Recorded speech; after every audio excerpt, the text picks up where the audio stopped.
Hey everyone. I never thought I'd be one to spill my guts online, but here I am. My name's Frank, and up until recently I thought I had life pretty much figured out. Nice house in the suburbs, 2 great kids, and a wife, Meredith, who worked as a VP of sales for a big company. Sure, she traveled a lot, but that was just part of the job, or so I thought. A few weeks ago, Meredith was on one of her business trips, a routine flight over the Caribbean. I remember that day clearly. The kids were at school and I was working from home when I got the call. The plane had disappeared from radar. At first, I didn't panic. I mean, planes go off the radar and get found, right? But hours turned into days, and the Coast Guard began searching the waters. Eventually they found some wreckage but no survivors. No Meredith. I was crushed. The kids were too young to fully understand, but they knew something bad had happened. I tried to keep things together for them, but inside I was falling apart. Nights were the worst. I'd sit in our bed, staring at the ceiling, replaying all the moments we shared, wondering how I'd manage to move forward without her. It was like the life we built together had shattered in an instant. Then one night something shifted. I was using the family computer to print something for Annie's school project, and Meredith's email was still logged in. It wasn't unusual. She was always a bit careless about logging out. Normally I wouldn't even look at her emails, but this time something caught my eye, a series of messages from someone named Daniel. At first I thought it might be work-related. Meredith always had a ton of colleagues she kept in touch with. But the tone of these emails was different. As I scrolled through them, my heart started racing. They weren't talking about sales figures or meetings. They were talking about them. How much they missed each other, how they couldn't wait for their next trip. The places they mentioned matched up with her so-called business trips. It hit me like a truck. My wife wasn't just traveling for work. She was traveling with him. Every memory of her going away, kissing me goodbye, telling me she'd call when she landed, now felt tainted. I felt like an idiot for not seeing the signs sooner. I kept digging. There were pictures too. Her with Daniel, smiling in places she told me were for conferences. Messages about their nights together, things I won't even repeat because they made me sick to my stomach. This wasn't a one-time thing. It had been going on for months, maybe even longer. I couldn't breathe. My hands were shaking as I closed the laptop. I sat there, staring at the dark screen, feeling like my entire marriage had been a lie. I was mourning a woman who, as it turned out, had betrayed me in the worst way. I didn't know what to do. Do I tell the kids? Do I let them keep their image of their mother intact? And what about Meredith's parents? They were already grieving. How could I add this on top of everything? I felt trapped in a nightmare that I couldn't wake up from. She was gone, and yet here she was, still managing to hurt me even more. I wasn't just grieving her death. I was grieving the death of everything I thought we had. That's where I'm at now, and I don't know where to go from here. It's like every day I find a new layer of pain to peel back. I'm trying to stay strong for the kids, but inside I'm just lost. I'll keep sharing as I figure things out because I could really use some advice on how to navigate this mess. Thanks for reading. After finding those emails, I didn't sleep. How could I? My mind was racing and every thought led back to the same question. How long had this been going on? I needed answers, but it wasn't like I could ask Meredith. The only way I could find out was to keep digging. The next morning, while the kids were at school, I sat down at the computer again.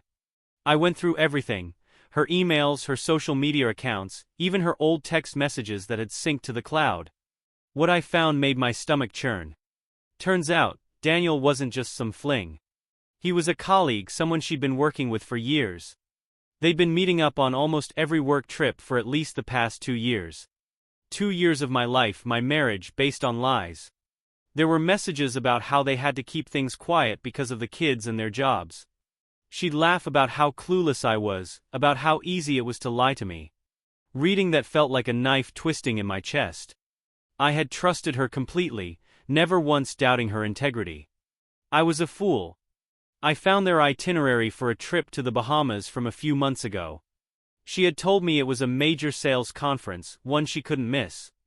I had stayed home, managing everything while she was off with him, enjoying the sun and sand. The images they shared with each other made it clear that work was the last thing on their minds during those trips. But that wasn't even the worst part. As I kept digging, I found conversations between her and another man, someone named Matt. This one was a little older, predating Daniel. It wasn't as serious as what she had with Daniel, but it was still an affair. She'd been lying to me for a long time, not just once but multiple times, with multiple men. I was angry, of course. But beneath the anger was a deep sadness. I couldn't understand why she did this. What was wrong with our life? With me. I had given her everything I could, supported her career, taken care of the house and kids when she traveled. I thought we were a team. Looking back, there were moments that now seemed so obvious. Times when she'd come back from a trip distant, distracted. Times when she'd pick fights over nothing, making me feel like I was the one doing something wrong. It was all a way to cover her tracks, to make sure I never looked too closely at what she was really doing. I was hurt, humiliated, and completely lost.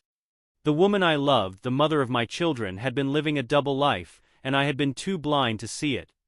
Now she was gone, and I was left to pick up the pieces of a broken life I hadn't even realized was shattered. But I couldn't wallow. I had to keep it together for the kids. They had lost their mother, and they didn't need to lose their father too, even if he was falling apart on the inside. I knew the next steps wouldn't be easy, but I needed to confront this head-on, find out the full truth and decide what to do with it. For now, though, I had to get through the day. After a few days of processing everything, I realized that I couldn't keep this to myself. I needed to talk to someone, and the only people who made sense were Meredith's parents. They were grieving too, and it felt wrong not to tell them the truth. But how do you even begin a conversation like that? I decided to visit them one evening after the kids had gone to bed. It was a short drive to their place, but it felt like the longest trip of my life. As I pulled up, I could see the lights in their living room, casting a warm glow against the darkness. It felt like walking into a different world, one where they still believed Meredith was the perfect daughter, wife, and mother. They welcomed me in, offering me tea and sympathy, their grief palpable in every word. We sat down in their living room, the silence heavy between us. I knew I had to say something, but the words felt lodged in my throat. "There's something I need to tell you," I finally managed, my voice cracking under the weight of what I was about to reveal. "It's about Meredith." They looked at me concerned, probably thinking it was more bad news about the investigation or the plane crash. I wished it were that simple. "I found something," I continued, trying to keep my composure. "Something in her emails. It seems Meredith was having an affair."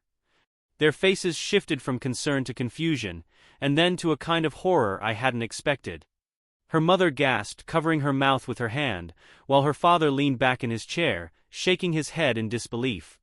"No, that can't be," her mother whispered. "Frank, are you sure? There must be some mistake." "I wish there was," I said, feeling the sting of each word as I spoke them. "I found emails, pictures. She wasn't just with me. There were other men." Her father's hands balled into fists, his knuckles turning white as he tried to process what I was telling them. "Who?" he demanded. "Who was she with?" "Someone from her work. His name is Daniel. And there was someone else, Matt, before him. It's been going on for a while." Her mother started to cry, soft sobs that broke the stillness of the room. "How could she do this? To you, to the children, to us?" I didn't have answers. I was just as lost as they were. But I told them everything I knew, laying it all out there because they deserved the truth, no matter how painful it was. Her father stood up, pacing the room, his face flushed with anger and betrayal. "She lied to all of us," he said, his voice trembling. "She made us believe she was someone she wasn't." Her mother reached out, gripping my hand tightly. "What do we do now?" she asked through tears. "I don't know," I admitted. "I just couldn't keep it from you. We have to figure out how to move forward for the kids' sake." That night we sat together, not as in-laws but as people shattered by Meredith's choices. We talked about the past, tried to make sense of her actions, and began to piece together a plan for how we would protect the kids from this devastating truth. It wasn't going to be easy, but at least we weren't facing it alone. After talking with Meredith's parents, I felt a small weight lift off my chest.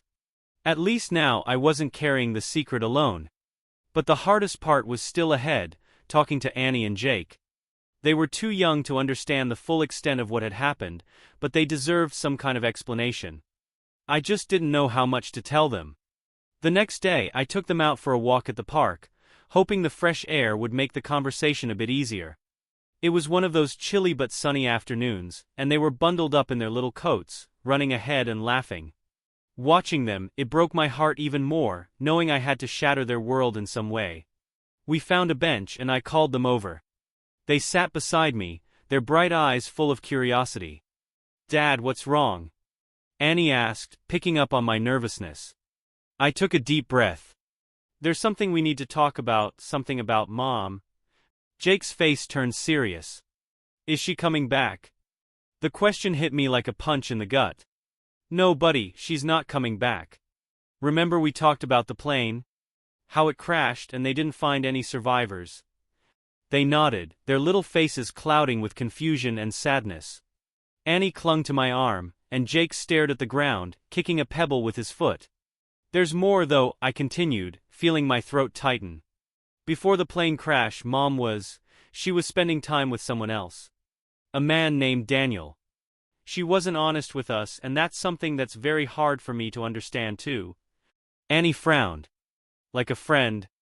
I struggled with the right words. "Not exactly. More like someone she cared about in a way that wasn't right. It's complicated and I know it's confusing." Jake looked up at me, his brow furrowed. "Did she love him more than us?" That question nearly broke me. "No, Jake, she loved you both so much. Sometimes adults make mistakes, big ones, and it doesn't mean she didn't love you. It just means she made some bad choices." Annie started to cry softly and I wrapped my arm around her. "It's okay to be sad and it's okay to be confused. I'm still trying to figure it all out too." Jake leaned against me, silent but clearly struggling with the news. "So, what do we do now?" he finally asked. "We stick together," I said firmly. "We take care of each other and remember that we're a family no matter what. And if you have questions or want to talk about anything, you can always come to me." They nodded and we sat there in silence for a while, letting the reality sink in. It was the hardest conversation I'd ever had, but I knew it was the right one. They needed to know the truth, even if it hurt. As we walked back home, I held their hands, feeling a new kind of resolve. We'd get through this together, one step at a time. A few days after the talk with the kids, life was trying to find some kind of routine again, though it felt like we were all just going through the motions. I was doing my best to keep things normal, making breakfast, helping with homework, and trying to be present. But inside I was still reeling from everything. One evening, after putting the kids to bed, there was a knock at the door. It was late and I wasn't expecting anyone. My heart raced as I walked to the door, wondering who it could be. When I opened it, I was stunned to see a man standing there, looking just as surprised to see me. "Frank, right?" he asked, his voice tentative. "Yeah, and you are?" I asked, bracing myself. "I'm Daniel," he said, his eyes filled with something between guilt and nervousness. Hearing his name out loud felt like a slap in the face. "What are you doing here?" I asked, my voice colder than I intended. I needed to talk to you," he said, shifting uncomfortably. "Can I come in?" For a moment, I considered slamming the door in his face, but curiosity and anger got the better of me. I stepped aside, letting him in. We moved to the living room, and I gestured for him to sit while I remained standing, arms crossed. "What do you want, Daniel?" I asked, cutting straight to the point. He sighed, running a hand through his hair. "I wanted to say I'm sorry. For everything. I didn't mean for any of this to happen, and I certainly didn't think it would end like this." "You didn't mean for this to happen?" I snapped. "You didn't mean to have an affair with my wife?" "I know it sounds hollow, but it's the truth," he said, his eyes pleading. "I cared about Meredith, but I never wanted to destroy her family."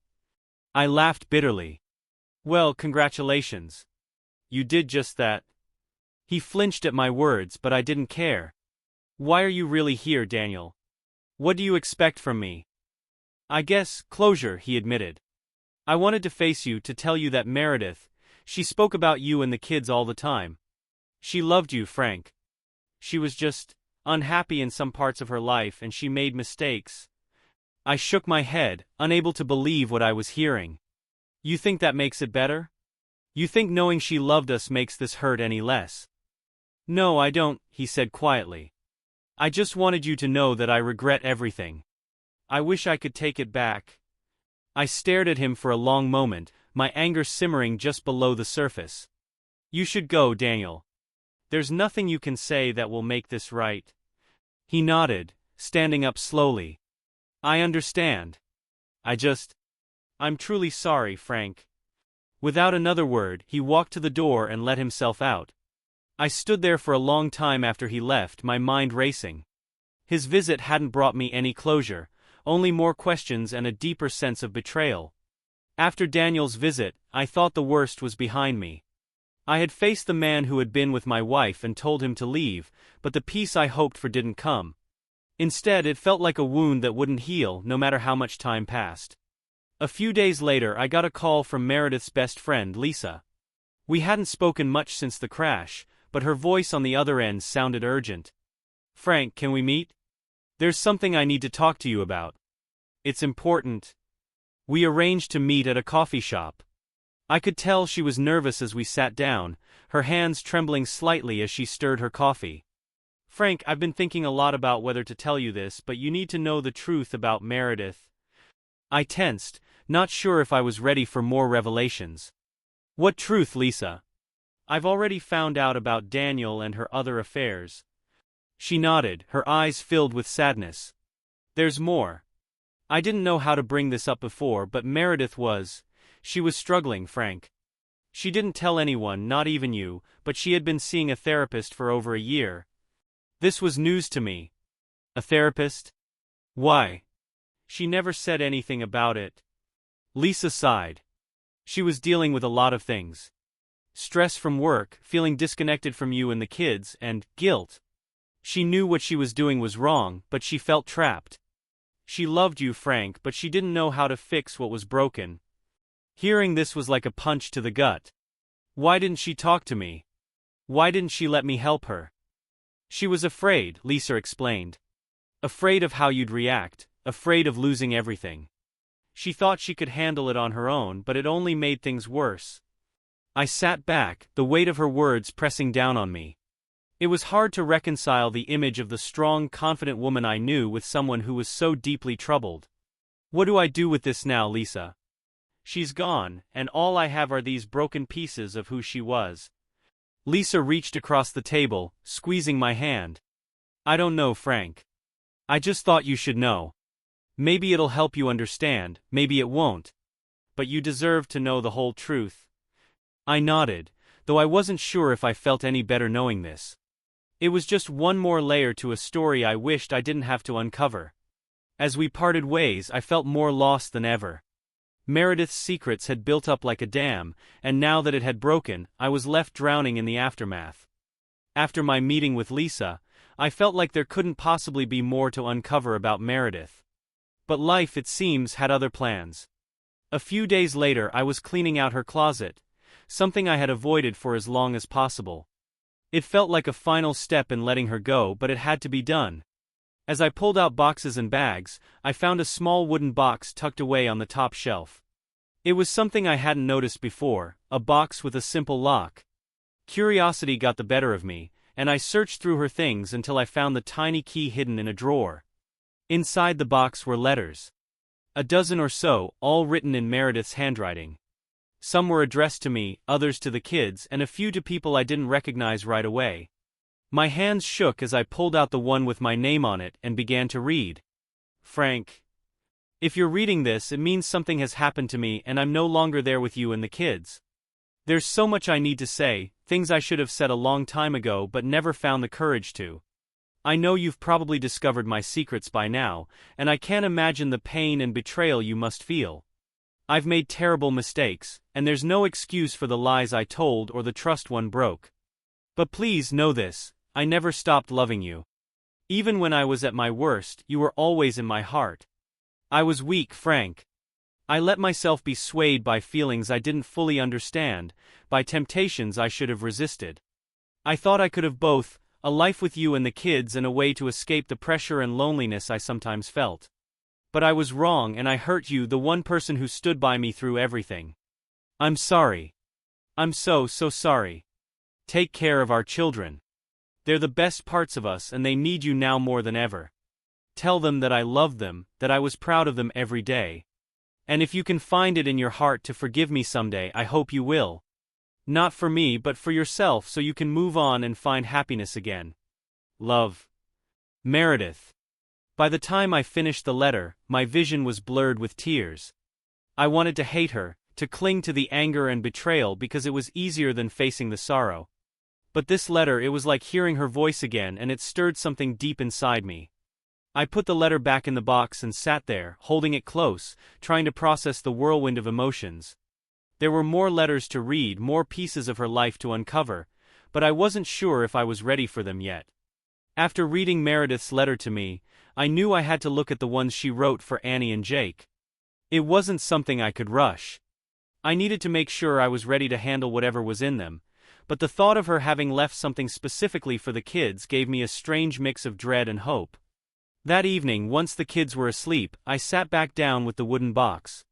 I took out the letters addressed to Annie and Jake, each one sealed in its own envelope.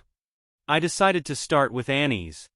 She was the oldest, just barely grasping the enormity of what had happened, and I figured her letter might give me some insight into what Meredith wanted her to know. I opened it carefully and began to read. My sweet Annie. By the time you read this, I won't be there to tuck you in at night or help you with your school projects. I'm so sorry for that. You're such a smart, beautiful girl, and I know you're going to do amazing things. I want you to know how much I love you. Every day I was proud of you. Proud of the way you care for your brother, the way you light up a room with your laughter, and the way you try so hard to make everyone around you happy. Never lose that kindness, Annie. It's one of your greatest strengths. There's something else I need to tell you, something you might not understand right away, but I hope one day you will. Mommy made some mistakes, big ones, and those mistakes hurt Daddy. They might make you feel sad or angry, and that's okay. It's okay to feel whatever you feel. Just remember, those mistakes were mine, not yours or Daddy's. You didn't do anything wrong, and neither did he. I loved you and Jake more than anything in this world, and I want you to always remember that. Be strong for your brother, and know that even though I'm not there in person, I'll always be with you in spirit, cheering you on in everything you do. With all my love. Mom. By the end of the letter, my hands were trembling. How could she have written something so heartfelt, so loving while living a double life? It was like she was two different people and I couldn't reconcile the two. I set Annie's letter down and reached for Jake's, unsure if I could handle another emotional blow. But I knew I had to read it, to understand what she left for him too. My little Jake. You might be too young to understand everything right now, but I hope one day this letter will help you remember how much Mommy loved you. You're my little adventurer, always curious, always asking questions. Never stop being curious, Jake. Never stop exploring the world around you, because it's full of wonders waiting for you to discover. I'm sorry I'm not there to answer your questions or to see you grow up, but I'll always be watching over you, hoping you'll find joy and happiness in all you do. Daddy's going to take care of you, and I know you'll take care of him too. Be brave, little one, and always know that you were loved beyond words. Love. Mom. I folded Jake's letter and placed it back in the envelope. My heart ached for my kids, for the innocence they were losing far too soon. But at least now they had something from her, something they could hold on to in the years to come. I didn't know when or how I would share these letters with them, but I knew that when the time was right, they would need to hear her words, to know that despite everything, she did love them deeply. After reading the letters Meredith had written to Annie and Jake, I was left with the heavy decision of when or if to share them with the kids. They were still so young, especially Jake. The letters were beautiful, but they also hinted at the complexities of Meredith's mistakes, things that the kids might not fully grasp yet. That night I sat in the living room, staring at the letters, trying to figure out the best course of action. Should I wait until they were older? Should I give them the letters now, letting them keep a part of their mother close? The next morning over breakfast, Annie asked a question that shook me from my thoughts. Dad, do you think Mom knew she wasn't coming back? I froze, the cereal box in my hand halfway to the table. Why do you ask that, sweetie? I don't know, she shrugged, stirring her oatmeal. I just wonder if she had things she wanted to tell us, like if she knew she wouldn't be here anymore. It was as if she knew there were words left unsaid, something lingering in the air. I looked at her, this thoughtful little girl who seemed to carry more understanding than her years should allow. Well, I began carefully, sometimes people don't know when things are going to happen, but they might have thoughts or feelings they want to share just in case. Why do you think Mom would want to tell us something? Annie shrugged again, but there was a seriousness in her eyes. I just think she would. She always told us how much she loved us, but maybe there was more. Her words felt like a nudge from Meredith herself, a sign that maybe the kids were ready for some of the truths in those letters. But was I ready to give them that part of her, knowing it might lead to more questions, ones I wasn't sure I had the answers for? Jake, meanwhile, was focused on his toast, oblivious to the weight of the conversation. He was too young to ask the deeper questions Annie was grappling with, but that didn't mean he wouldn't need those answers someday too. After breakfast, as I cleaned up the dishes, I made a decision. I would hold on to the letters for a little longer, wait for a moment when it felt right to share them. Maybe it would be in a few months or maybe years, but when the time came I would know. Until then I would be their guide through this storm, helping them understand in ways they could handle. A few weeks passed after I decided to hold on to Meredith's letters for a while longer. Life started to settle into a new rhythm, even though the undercurrent of grief and confusion was always there.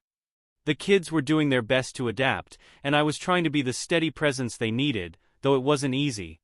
Then, out of the blue, I received a phone call that shook things up again. It was from a number I didn't recognize. Normally I'd ignore it, but something compelled me to answer. "Hello," I said, cautious. "Frank?" a woman's voice asked. It sounded vaguely familiar, but I couldn't place it right away.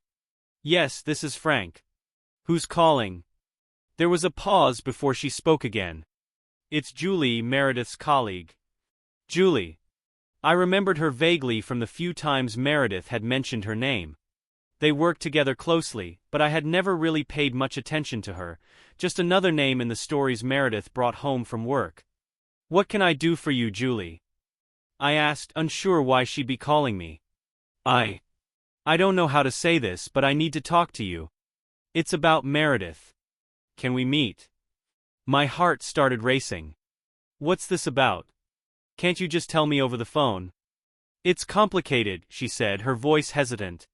Please, it's important.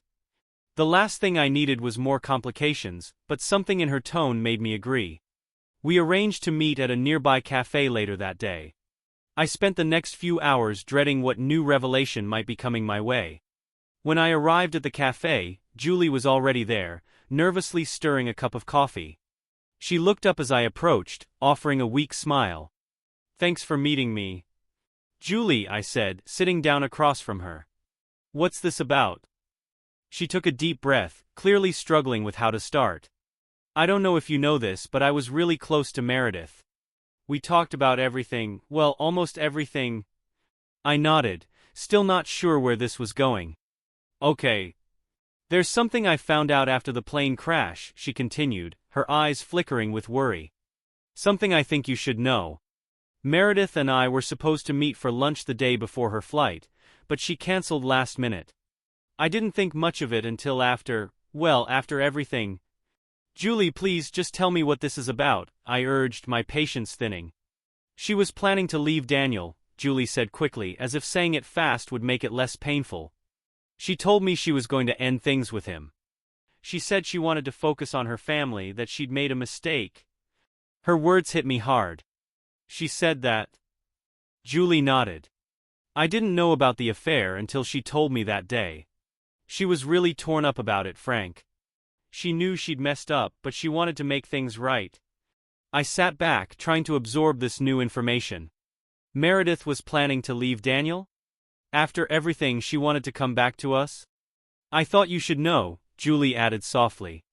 "Maybe it doesn't change much, but she really did love you." I didn't know what to say. This revelation added another layer to the complicated mess Meredith had left behind.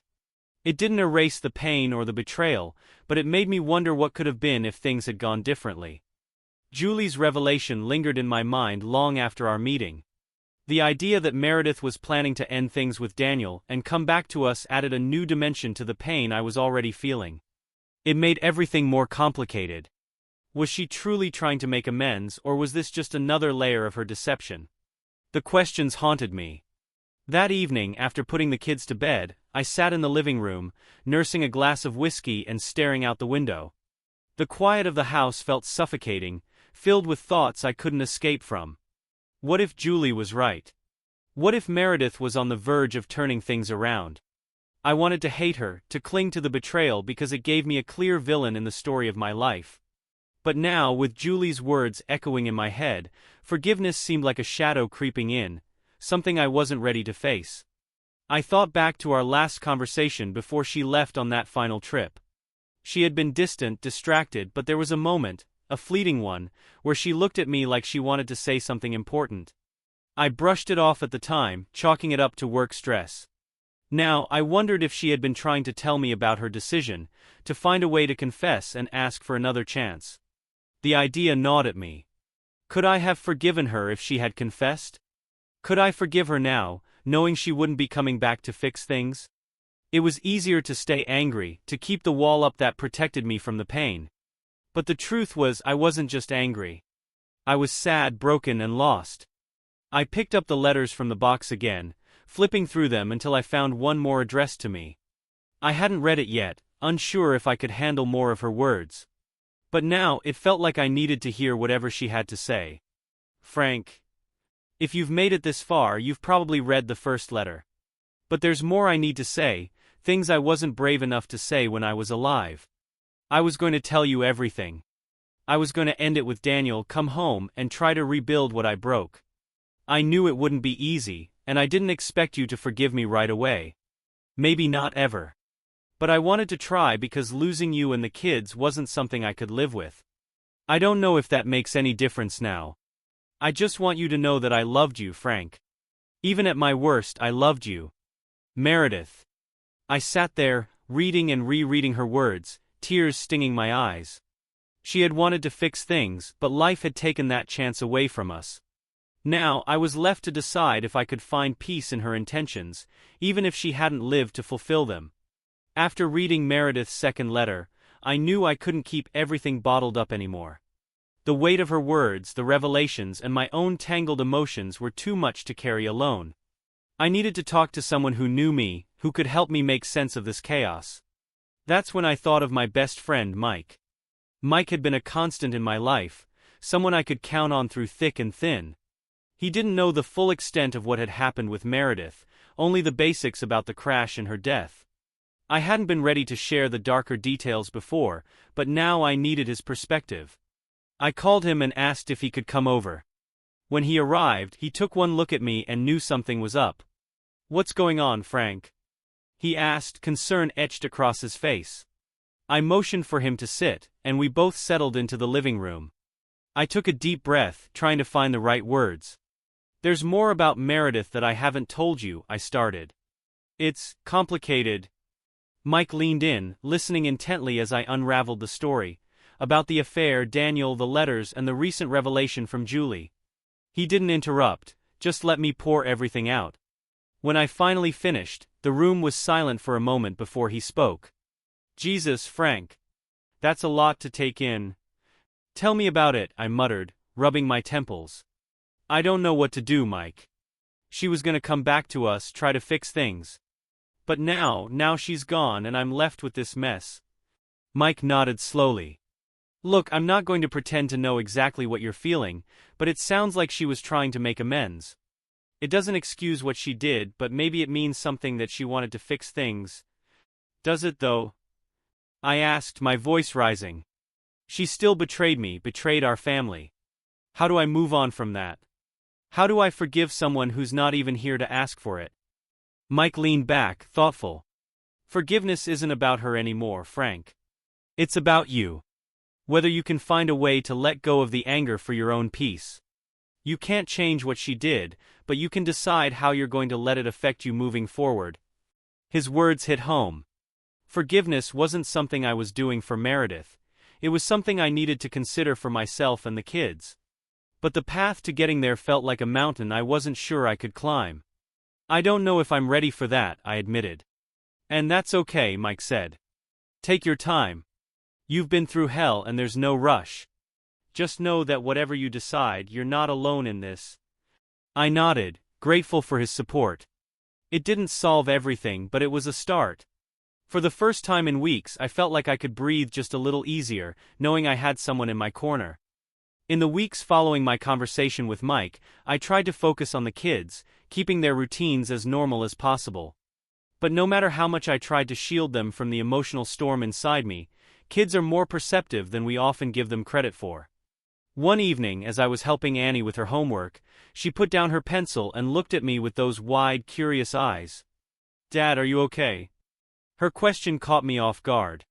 "What do you mean, sweetheart?" "You've been kind of sad lately," she said softly. "I mean, I know we're all sad about Mom, but it feels like something else too." I sighed, realizing I couldn't keep everything hidden. "I've just been thinking about a lot of things, Annie.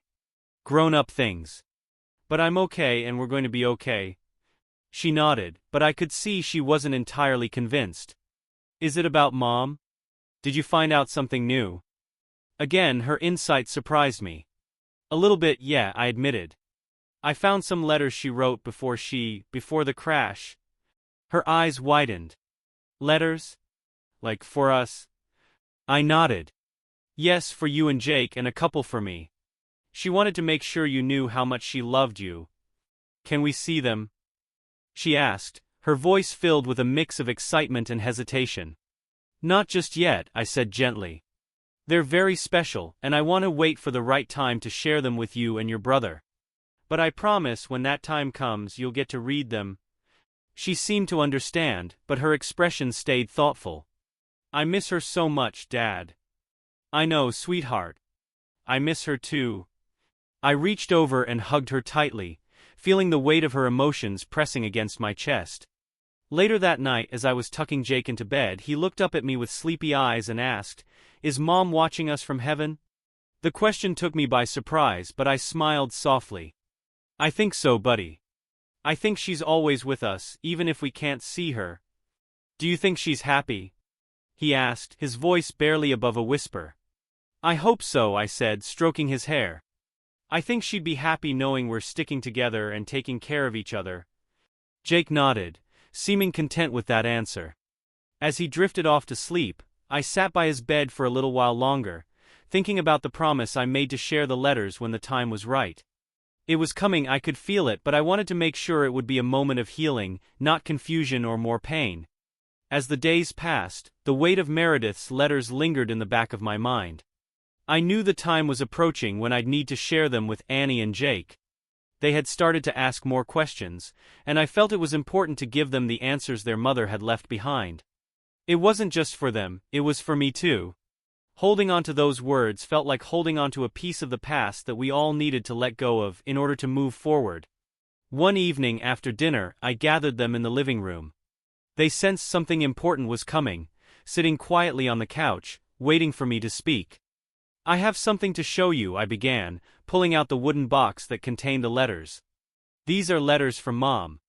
She wrote them for us before she left." Their eyes widened, a mix of curiosity and sadness washing over them.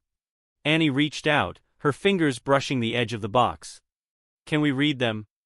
I nodded. "Yes, but I want to read them with you so we can talk about anything you want after."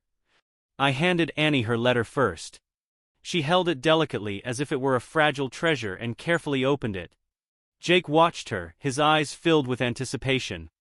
As Annie began reading silently, her lips moving slightly with the words, tears started to form in her eyes. I watched her closely, ready to comfort her if she needed it. When she finished, she looked up at me, her face a mix of emotions. "She really loved us, didn't she?" "She did," I said softly. "More than anything." Jake tugged on my sleeve, eager for his turn. I handed him his letter, and he tore it open with the impatience of a child, his eyes scanning the page quickly. His reaction was different. He smiled, then frowned, and finally looked up at me with a serious expression. She said I should be curious and explore. Like always. That's right, I said, smiling gently. She wanted you to always be curious about the world. Jake nodded, seemingly content with that. I will.